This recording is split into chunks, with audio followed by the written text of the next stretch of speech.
Timu Congo nabagambye muwage kano tugenda kakuba bakakubye bomu bakakubye bomu ezisose first attack Congo tubala 2 Congo tubala 5 Rwanda 0 bakakubye bomu nabagamba subscribe to my YouTube channel Shama Media subscribe there womala okusubscribinga osirike wallahi sigenda batera video yonna nga sinaweza ba subscribers 10 oye school fees ebanga letusomedde YouTube channel Shama Media bakubye Rwanda kansoke mbalageko first attack then nzije tweyongereyo nabagambye muntagingire buli agamba nti Kagame w'amaanyi mwagala kweno video don't miss a video bakakubye bomu ezisoose tekana kwasaamu kandeete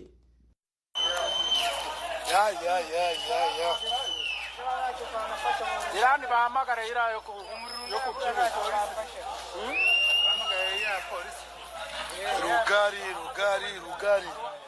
Rugari iracumbye Rugari. Yes, eyo ye first attack ebadde first rocket attacks ebadde attack ya ezo rocket bombs zikakubye Kagame kano naye njagala tujjukire nti tetunaba tukyakawujja twagambye Kagame alina okujja amajege gonna mu ggwanga lya Congo gonna alina okugajjayo eyo first rocket attack ezimu kasoboddo ziwugulako kayina gundi kayina defense system okuva mu ggwanga lya Israeli kagirina naye tugenda gikuba essaawa yonna tugenda giteeka ku ttaka okitegera yes ezimu ziyiseewo ne zikuba naye nga kayina ezimu naye mujjukire tekayina ssente ebyobugagga baabisibye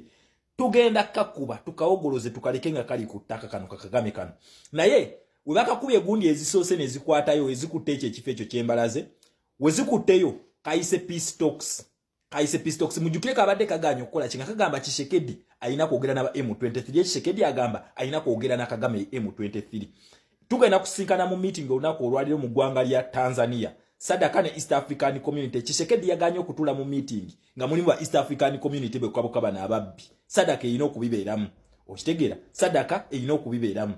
then wetumala biru gye twagala okuteesa ku Kagame kujjayo majege mu ggwanga lya Congo wetumala wamala obajja tugenda kwata abahutu n'abatwa bonna bali mu ggwanga lya Congo bayingire Rwanda you know what next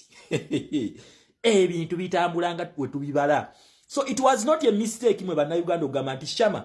mu government ya His Excellency Kyagulanyi gwe Minister of Foreign Affairs ndoza president wange kati ekifo nkisana siwe kiri president otalo bawita dollarization tumeseza bannayuganda okumala emyaka egi nemba gamba ekinava mu yebiraka tugenda kuba mu 7 either physically or economically tugenda mukuba kutaka bannayuganda banagenda okujja nga basindika ekitinga kiwedde ndoza mulabi wetutuuse kati tuli ku main branch tugikumyeko omuliro kati gutandise okwaka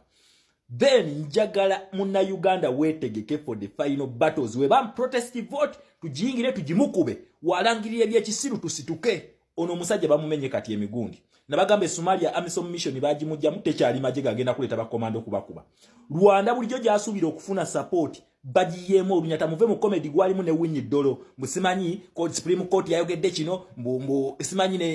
ne muhoza aganye ebyo bya kisiru bali mu basiri waza mubakwata obwongo bwamwe mugaye muno kakati ono tagondera mateeka bichi baba siri waza kubajja ku lutalo lutufu olugenda maaso kuba kimanyi senga mwegatta kuba nasi ku bantu bonna aba United ejo mu France wabadde olutalo Kasiggu balumbye abanyarwanda era majiga France ge gabatasiza okitegera nga ne embassy bagenda jjo kya mu France abakongo batabuse world over kati bana abasiru bakimanyi tino namwe munabyegattako omulyo gugenda kukwata kyokola batereddewo comedy nga begatta ne opposition fake opposition gye babadde balina kati batereddewo comedy wabwe nti simanyi muhozi aganye ku respectinga gundi y'amagye ya Winyedolo amagye gayogeddewe bati muhozi ayogera kino babakwata bwongo tebabagala kulaga kubalaga weakness yabwe nti banafuye main branch bagitamu omuntu naye nze nabagamba nze diversion sijja ziyingirira I'm sorry for that diversion ubanga joyagala nakugamba ne wange ku page teriwo njagala reality kubanga nabagamba buli kintu kyengenda okubasomesa mugenda kukirabako mu lifetime yammwe kakati olutalo luliwe nalangirirako lwe tuzenga tuogera lwe tuzenga tusomako yesawa lubali ku face konge erumbye omuntu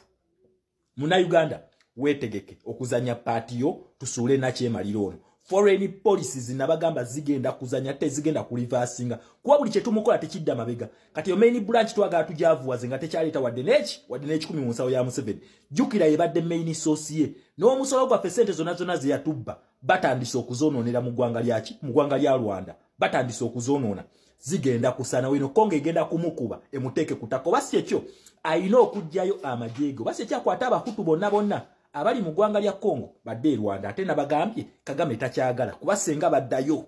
fire kakati mu bannayuganda oyo Museveni oyo abasobola oyo falo oyo then munagamba ministry yange tekoze then nga lwaki tolonda his excellence Kyagulanyi mu 2026 n'okuuma akaluluko ne twechanga ne tusula kizempa anafuye takyalina sente tazirina wabula batadde mu comedy liwe ne winye ddolo temubikiriza yo bikasasiro ukitegera temubikkiriza mukwata amaaso nabagabagama mugaje mu system ya Museveni ekyo ekintu kye bali mukulwanira mulabanga mu ekibagasa naye nga alimba tekibagasa babobi yanga yabakwata n'abalemezayo bamachete tujja bajjayo tugenda kubajjayo and that day is very soon ukitegera very soon tugenda kujjayo abaana baffe so respect my people Kongo muwage katulinda meeting egenda kubeera olwaliro Friday mu ggwanga erya Tanzania Sadaka ne East African Community ngenda kubamba buli ebina bivudde mu meeting naye nga ffe tugamba tugenda mu meeting Kagame tukyamukuba yes tumukuba ne M23 ye bali omanyi bwefudde nti bwa advancing mu Kongo ne buno nabagambye buno bagenda kubukuba bujja kusikama jo okujja okuprotectinga Rwanda okitegera bwino okudde emabega protectinge Rwanda then eri egoma bukole kibuveeyo kati ye Kagame kyabadde akola badde deployinga mu Goma saachiri ati otala alufokasinga wali ne Museveni nawe yakutte kyovola amanje gano bagawuddemu olukumi lwe yatutte olumu balututte mu ggwanga lya Kongo olala lwa Rwanda kati nga kike bakola bagala basibe Kisekedi ekikokolo mbu afokasinge wali egoma eno baberenga baleeta amaje ne supply begize naye Kisekedi kyakoze kye ekituufu alina kukuba Rwanda then bano balina okudda emabega bagenda okuprotectinga Kigali then Goma tujeddize once and for all nga bano bafala bawedde America is in the battle America yeri mu lutalo luno however ne South Africa inayo share teyagala kufirwa share yayo yensonga lwaki ne South Africa naye ino kulaga nti ekolaki nti erwana nena kugambye America yakutte mu kintu the battle is the dollarization bet against ensezi bili 1 Uganda 2 Congo kakati gwe muna Uganda nga lwaki ngamba nti abazungu tebagenda kuyamba ko nga bakikoze Rwanda wona situka omuzungu is there because Uganda agyetaaga at all cost respect